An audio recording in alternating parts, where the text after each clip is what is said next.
We ask questions for all kinds of reasons, but almost everything in lean and continuous improvement really kind of revolves around asking questions. And, whether it's the 5 whys or go to Gemba, that seems to be an important skill.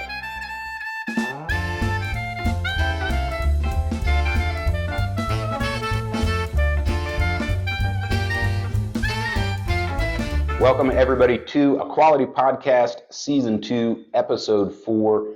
Jake Harrell and John Thacker here to talk to you with a more in-depth podcast than usual. No interview today. We will be talking about effective questions to drive operational improvement. So as we get into operational excellence, Kaizen, go to Gemba, there's a lot of opportunity to ask questions of our team, and we do that to learn from the experts, the people doing the work. But there is a real skill to asking questions, and there's some pitfalls to avoid. So we're going to get into all of that today. Jake, how are you doing today? I'm questioning how we ask a question. Ooh! Good to be here. Awesome. So we'll jump right in, and let's just start with a little bit of context and importance. So asking questions, right? We ask questions for all kinds of reasons, but almost everything in lean and continuous improvement really kind of revolves around asking questions. And, whether it's the 5 whys or go to Gemba, that seems to be an important skill. Thoughts on that? Yep, we definitely seek to. We want to try and make our point without being such a about it. So as we work with the team, we're asking questions for a few different reasons.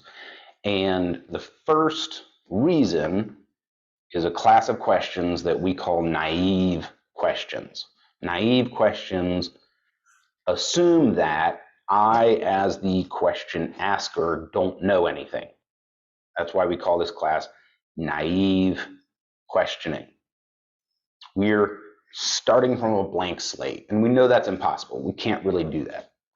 But I feel like it's very important to get as close to that as possible, because there's a really significant pitfall that awaits lean practitioners and leaders if we go into an operation thinking that we know everything, taking things at face value, jumping to conclusions. Jake, I know you've had some experience with this. Only an awful lot. I think the favorite one of where we're starting out for the naive line of questioning, it's best in protecting the individual's integrity. So when we're in the warehouse, just examples that have happened in my life, you walk past a break room and there's exactly one person in the break room, and it's 2:00 in the afternoon. You might very well be tempted. Well, that guy's here outside of his break. And you might walk up and start the conversation that way, or finger point, or even worse, go to his supervisor. Why is he here outside of break? Whereas instead, even if I know the break rules, which, let's be honest, not all of us do, I'd still walk up, get as close to that open slate as possible, and go, tell me about how breaks are structured here, and have a supervisor who, even if they know I know, tell me what that whole thing looks like, and steer towards, oh, well, that guy, he does a special thing for the site and goes on breaks late more often than not is what's going to come out, and protect that individual's integrity along the journey as I get to the information we need. Yeah, that's a great point, right, about judgmentalism and jumping to conclusions. So I think this is becoming less common with the younger generation, but certainly with the older generation and previous iterations of the workspace, busyness was confused pretty dramatically with productivity, and people were managed instead of processes. And there was this idea that people had to be in motion all the time, instead of understanding that motion is actually waste, right? We don't need to look at physical motion. And so if we're observing a process and we're not approaching it with a blank slate and we're not asking naive questions, we might see someone standing around and just assume, aha, they're not working, nobody's watching them, there's no oversight, or even the process is stopped. We have a waiting situation here. This is muda. There's a lot of shallow conclusions we can jump to, and most of them can cast our fellow teammates in a bad light. So it helps to preserve sort of our integrity as observers and also sort of the reputation of that employee as well. I want to share the whiteboard and talk about a little bit of the philosophy of naive questioning. Okay? And this is a little deep, but I think it's really helpful for our listeners to come to terms with. So right here, what we have is sort of the way things really are. Okay, that's what this box is.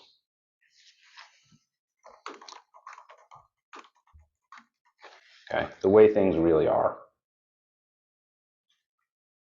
And Immanuel Kant would call this the Ding an sich, right? The thing in itself. And then over here, we're lean practitioners, and we have, kind of a idea of what's going on, but we don't see things the way they really are. We have some biases and stuff too. However, in order to really be effective at operations management, and certainly as a lean practitioner, you do have to have a critical realist epistemology. And so you think that there is a way things really are, and we're trying to get as close to it as possible. So there's a lot of facts-based approach. So over here, this square is the way that I see things. Okay. Now over here, that's how the people doing the work see things. Now, the people doing the work, most humans, most non-engineers, most regular workers, they don't have a critical realist epistemology. They have a postmodern epistemology, which is to say, we tend to confuse the way that we feel and the way that we see things with the way things really are. And that's why we have the saying, perception is reality. Perception is reality for the person doing the work, right? Yep, this is the very same when you're struggling with a leader in an operation, whereas you're the guy facilitating change, and the way they're described doesn't exactly line up. They sit in this emotional bucket that John's referring to. Right. So how I see things, and I'm going to go ahead and change that to a red square. Did that work? It didn't work. Let me try that again. There we go. So there's some overlap. And then over here, we're going to make a green square. So this is how the worker sees it. All right. Hopefully that's not too confusing. It's a little confusing. So you have the way things really are. We have how we see things, which is probably has a lot of overlap with how things really are, because we've been doing this a while, and we're lean practitioners, and we're structured, or we're intellectually structured to think of things in a critical realist epistemology, and then how the worker sees things, right? Mm-hmm. So I'm going to go ahead and clear those drawings and start over again, just to clear it up a little bit. Okay. Now, the relationship of these boxes to the way things really are often looks something like this, but that's certainly not guaranteed. Okay. Now, here is the mistake that I've made in the past, and I see people make all the time, which is we think that as a lean practitioner, that when we ask naive questions, we're trying to figure that out. We're trying to talk to the person doing the work to figure out the way things really are. I've even heard like that specific word used before. Okay. In actuality, we're trying to figure out the way the employee sees things over here. And really, when you think about it, you can't really figure anything else out from the questions you ask the employee. They're going to give it to you the way that they see things. Okay. So understanding that we're trying to get to how the employee sees the operation, how they feel about it, right? Their inner work life, if you will, is a critical part of asking naive questions. And it can really help stem frustration, because if I'm asking questions trying to get into this blue box of how things really are, and I keep getting answers that are over here, I might get frustrated and I might steer the conversation wrong. I'm going to be able to form this picture later. But when I'm talking to employees, they're in this box, just like I'm in my red box. And we owe it to ourselves, to the operation, to the process, and most of all to that employee to figure out what their box is. Yeah, to build on this exact graphic, a lot of times the lean practitioner that's naive is trying to change that pre-described blue square towards his red one.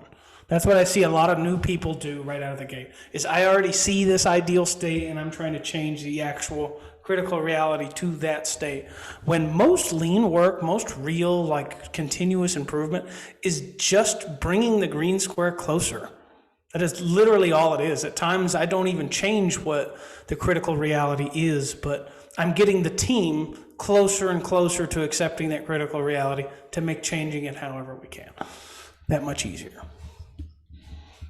Right. So sometimes we see the mistake of trying to change reality to my perception as a leader, right? When in actuality, most of the coaching in Gemba is this. It's changing the employee's understanding of what's going on to what's really going on. And, to be fair, I've got to do the same thing, for myself. Make sense? Yeah, And more so work is done there than outside of it in almost any innovation project I've ever seen. Right. And I'm asking these naive questions about this green box over here to try to get my paradigm closer to that. Fair? Correct. All right, so enough of the whiteboard. Let's see our smiling faces again. So naive questions are open-ended questions where we assume nothing and we listen to what the employee has to say. It can start out with something as simple as, hey, tell me about what you're doing here. So Jake, give me an example or some times that you've had a chance to interact with your employees or people that you're coaching and how you broke the ice and began this naive question, all of that good stuff. One of my favorite examples of this is I worked in a low trust, toxic environment where we're quick to enact that judgmentalism and make a decision. And one of the things came up where a member of management was reviewing the camera, and they had noticed an employee take someone else's equipment, walk off the camera with it, right? So we're thinking now we bring her in, him or her in, and we terminate her for it. It's clear as mud, right? She walked off with some other one's equipment. That's a terminable offense. Well, instead of that, and being as far divulged away from the actual processes within the building, we brought her in for questioning. And instead of me, why did you steal this? We just started with, so tell me about your day. And let her tell me about it. So tell me about your break when this occurred. And so tell me about your RF unit. And what came out of the conversation was there's actually a requirement within the business, unbeknownst to half the leadership, known to some, where the requirement was every employee has to punch out at break on an RF device. And they had to do that when they left, and they had to do that when they come back. However, they didn't provide every employee with an RF device, and yet had this requirement. So what it led to was the employee has to run around where everyone else has their MHE part, find a device, use it to log in or out of break. So what happened was they grabbed it, used it to log into break, and there was a delay on the screen, about 45 seconds before it accepts what your input was. So she had walked in, started to do her lunch in the microwave, walked right back out, and the person that was on the equipment had already taken it and left. So now she's, well, I have this, and I'm just going to go put it where all of the other ones are. But as we let her divulge that story, it was a fascinating example of how judgmentalism would have never solved or brought the reality of the situation to life, whereas the naive line of questioning got the reality out and the proper solution. Yeah, I think that's a great example of naive questioning, not jumping to conclusions, and also an example of why we need naive questioning. So first, I just want to clarify for everybody in the audience, it is a horrible idea to believe that you're going to terminate somebody's employee because they took a tool that somebody else was using. So I want to be clear here, this employee did not steal someone else's belongings. They just took a tool that stays on site that different employees use at different times to get their work done. So the fact that management would even go there, it tells you a lot about how toxic this environment was and how incapable this leadership team was of even basic leadership. So there's an environment where leaders are jumping to conclusions, first of all, judging employees, second of all, and then immediately applying the strictest possible consequences. So instead of basically saying, hey, you took somebody else's tool, you're out of here, your approach was first, you broke the ice. How's your day going? Tell me about your break, all of that. And what you uncovered was a process, right? So again, that's what we're looking for, right? We want to understand the process. So the incorrect view that sort of led to this in the first place, you had leadership that were looking at people. This person took a tool and walked off with it. What a garbage human, right? Trying to manage people, not processes. And so we broke the ice and then asked questions having to do with process, right? And we uncovered there's a process that requires every employee to use an RF unit, which is a handheld computing device commonly used in warehouses and factories to track inventory. Everyone had to use that to clock out for break, right? Except they didn't give every employee an RF unit, obviously. So they implemented a process that disadvantaged everybody in the operation that was not granted an RF unit to do their job, didn't need it. And then when that employee solved their problem to stay compliant with the process that management put into place, it forced that person, it required them to find an RF unit and use it. On top of that, the RF unit took about a minute to communicate back and forth with the server. So this person picked up the RF unit, typed in their stuff while they're going to break to put their snack in the microwave because, you have limited time. And this was over 1 million square feet, right? Building. So it takes a long time just to get to the break room. And then walked back out with the RF unit, and the person that had left it there had driven off. They were operating power equipment and they drove off, right? So management engineered that outcome. Yep, through action or inaction, like reality is almost engineered to give you what it gave you.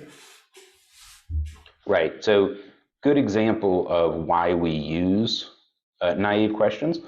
And to sort of recap naive questions, we're trying to control our own biases when we ask this, on the one hand, and on the other hand, we're trying to come to terms with the box of understanding that the employees doing the work have of the work, of the process, their inner work life, their psychology. And we understand that what we're learning in our questioning is not the same as the way things really are. And that's a critical distinction to make. It can keep us from being naive and taking things at face value and assuming they're true. And it also helps us come to terms with each person as an individual and appreciate what they bring to the team. And then we can triangulate all the pieces to sort of build a collective model of how the process is really being executed. So I know I have dozens and dozens of examples, but have you ever been in a situation where you're running continuous improvement or an operation, and you talk to the folks and you find out that they're doing it many different ways? Like the actual understanding of the process from person to person, even on the same shift, is different. Even in the same person and multiple iterations of the same process. Oh yeah, I've even seen that, right? I had a guy that I was working with in the Midwest, and we had a high velocity warehouse that was in the home and buildings trade. So manufactured goods going to retailers, so business to business. Our customers were like Lowe's, Home Depot, big customers. And this individual was picking, packing, and shipping orders. And we were working on a black belt project that included rerouting traffic, so traffic management, and then also materials handling. And the materials being picked ranged from small boxes, corrugate type of boxes, to bulk wire that we had to pull out on the spool and then, cut to length. So a bit of a challenge. And I asked this employee, how to do the job, and we went through it, and I took some notes, and then I kept doing that, and then I went back around the circle. So I got back to this employee about a week later, and we're doing the exact same job on the same fork truck. They had assigned power equipment. Everything was the same, except it was a week later, and he was doing it different, and he talked about the work differently. And I just told him, I said, this is different than the last time we did it. I said, what changed? He said, well, I'm starting to understand the job better and how I can, save some time here and there and some tips and tricks, right? So it was good. Like, he was thinking about the work, and he was evolving as he went along. But it also told me that there weren't standards in place for the employees. And, frankly, that was a behavior that was driven by management because of what they measured and what they rewarded. So every day there was a production report for the employees, and the employees that did well got rewarded, and the employees that didn't, eventually got a talking to. This company was not ruthless by any means, but people knew I have to hit my numbers, and you'd hear that all the time, right? Common operational issue, I think. And so measure becomes a target. Yeah. So there wasn't a lot of incentive to follow a process because I have to hit my numbers. If I find a way to get faster than I was yesterday, I'm just going to do it. In this particular case, the consequences for that were almost non-existent because there was no way to introduce quality defects into the workplace. And then the employee couldn't really alter like their traffic pattern because all of that was routed by computer. So it was a little poka-yoke. I didn't sweat it as much as in an assembly line or a fabrication shop or something like that.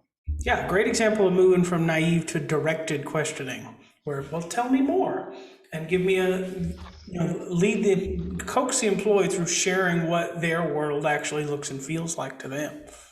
Yes. So naive questions sets the stage. You're trying to approach with a blank slate, tabula rasa, come to terms with the way that the people doing the work see things and understand things. The second type of question is learning questions. That's where you are actually starting to learn. So there's 3 types of learning questions, and we add these after the naive questions to start to focus things down, right? So the first is the open question, and this is as simple as tell me more. A coworker is talking about something, you suspect there's an issue here you need to uncover.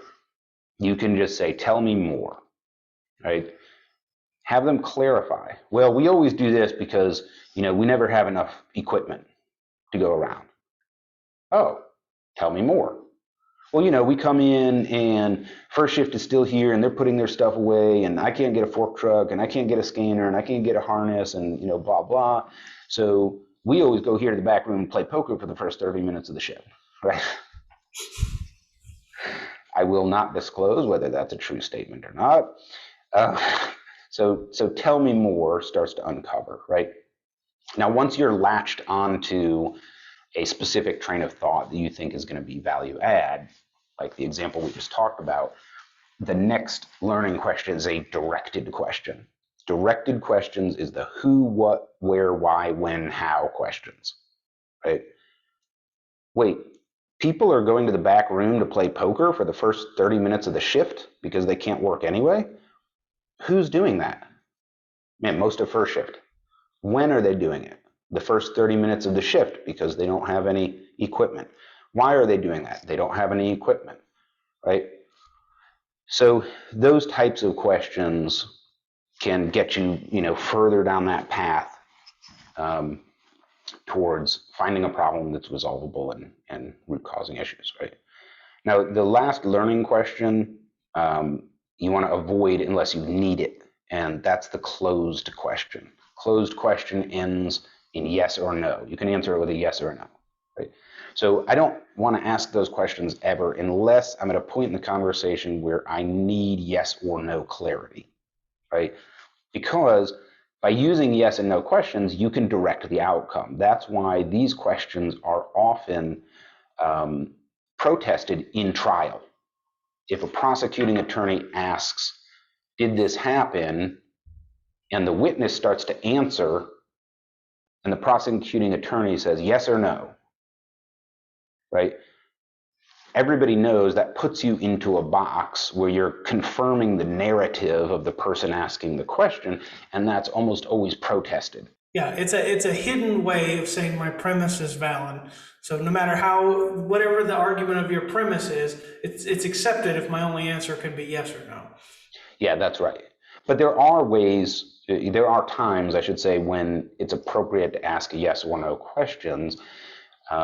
So you're telling me that, when you clock in, most of the time, you can't go to work because there's no equipment available.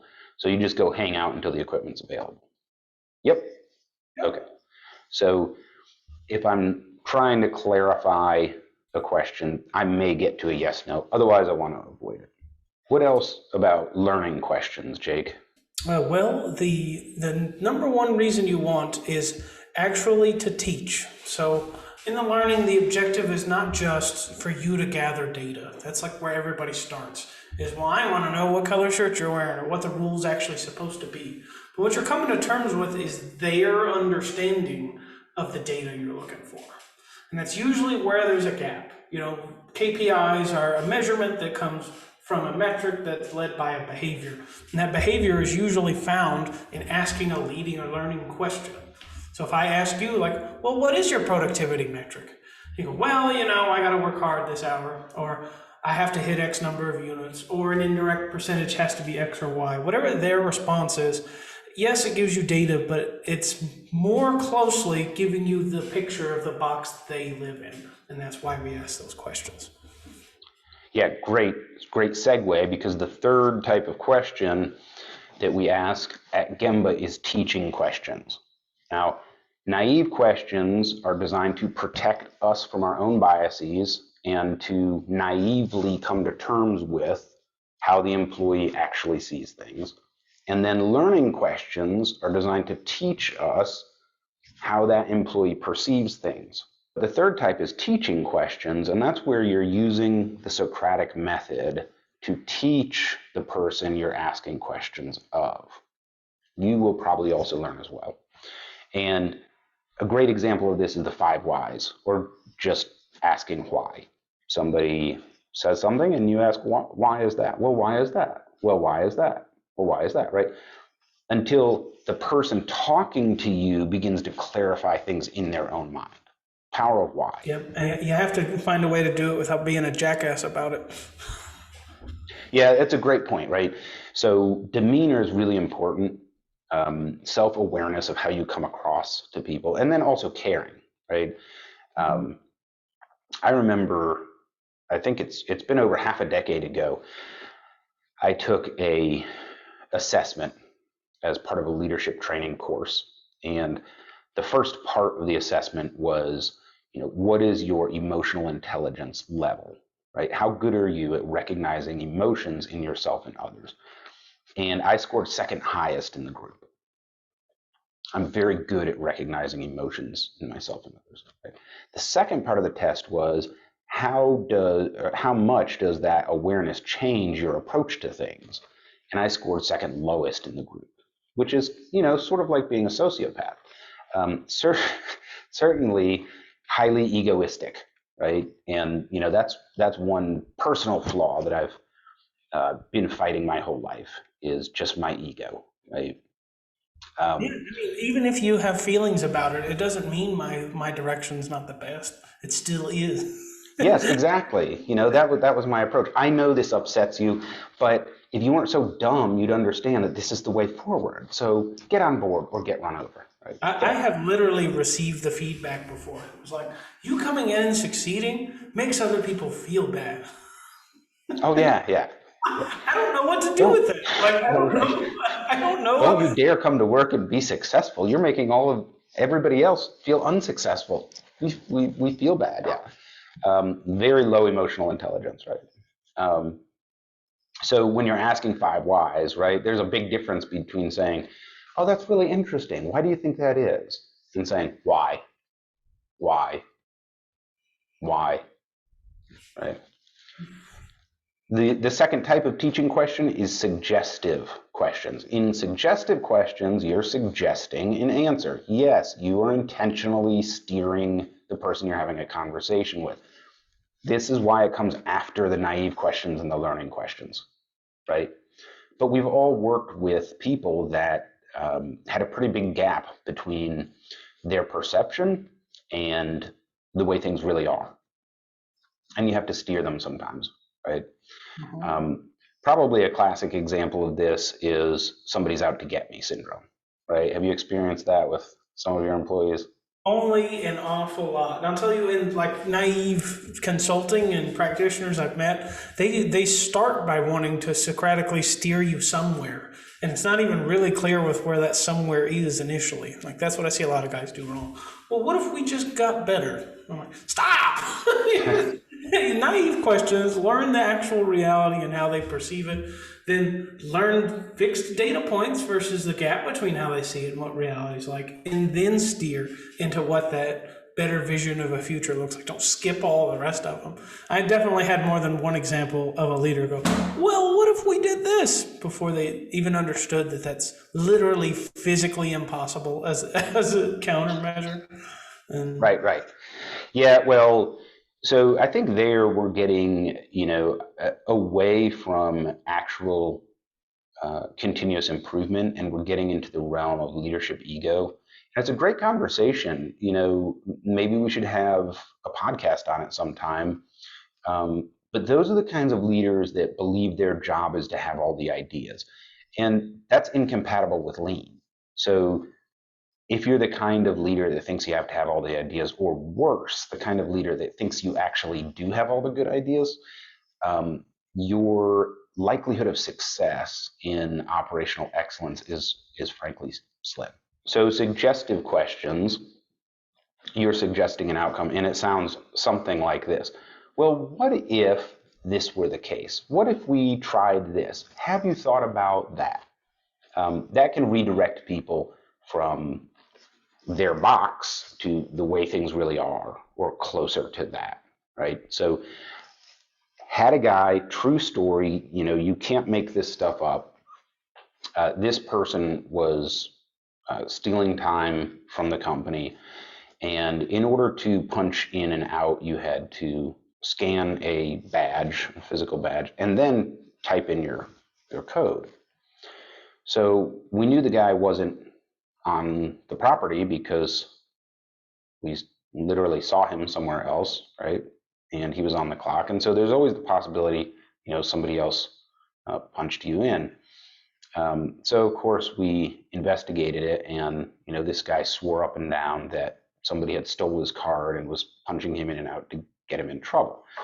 Well, that wasn't the case, because we had security camera footage of this guy stepping in the door and punching in and then stepping out the door and going about his merry way, right? That's somebody whose perception is way far away from the way things really are, right? And so there's times that you have to intentionally direct that. And then the third type of teaching question is alternative questions. An alternative question presents an alternative to something that the employee perceives, believes, etc. So one thing that I've come across is a lot of people will confuse a problem with a solution. And a great way to identify if you're falling into this trap or someone's falling into this trap is to look for the negatives, which is to say, if somebody says, we're just not doing this, chances are this they're talking about is a solution, right? Or all we need to do is, or if only we did, right? But if you hear that not, right, we're not doing this, you might be falling into this trap. So, an example might be poor quality outcomes, and somebody doing the work might say, well, we really just need someone there checking everything that comes through. Or, how come we're not doing quality inspections? So you see what they did was they confused the problem, which is the process is producing poor quality, with a solution, which is I'm going to inspect quality in, which is not the solution we want as a lean practitioner. That's an example of where we would want to use some suggestive questions, right? Some alternative questions. So I understand that you want to use inspectors to check if something is working. Well, how would it make you feel if you were producing all day and there's somebody standing behind you, grabbing every third unit, and tearing it apart while you're trying to work? I don't know. I think I'd feel pretty bad about that.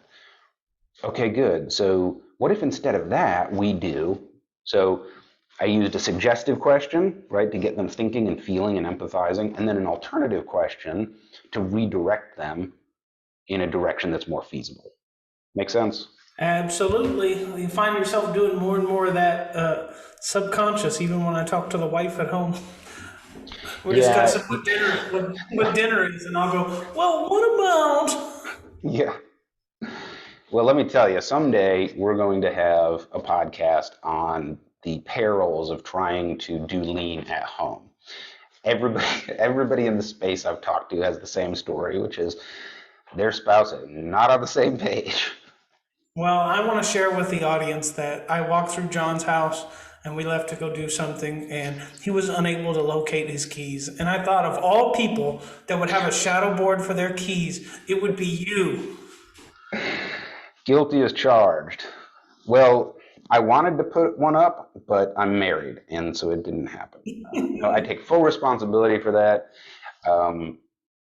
So it's hard to believe it's been an hour already. Hope it was value added to everybody listening. So let's recap really quickly. The ability to ask questions well is a big lever in our ability to get successful outcomes at Gemba. There's 3 types of questions. Naive questions, where we are coming with an empty slate to workers to come to terms with their perception of things, not how things really are. The employee's perception and how things really are never 100% congruent. For that matter, neither are my perceptions and the way things really are. The second type of question is learning questions, which includes open questions, tell me more, directed questions, who, what, where, why, when, how, and closed questions, yes and no, which should only be used if necessary. And the third type of question is teaching questions, including asking why, suggestive questions, and alternative questions. Jake, final words of wisdom for our audience? Well, I'll start off with a naive question. And, well, why did you make it to the end of this podcast? And we'll learn from there by asking, why don't you tell me more in the comments? Awesome. I love it. Thank you, everybody, for joining us on Equality Podcast. Everybody out there in YouTube land, goodbye.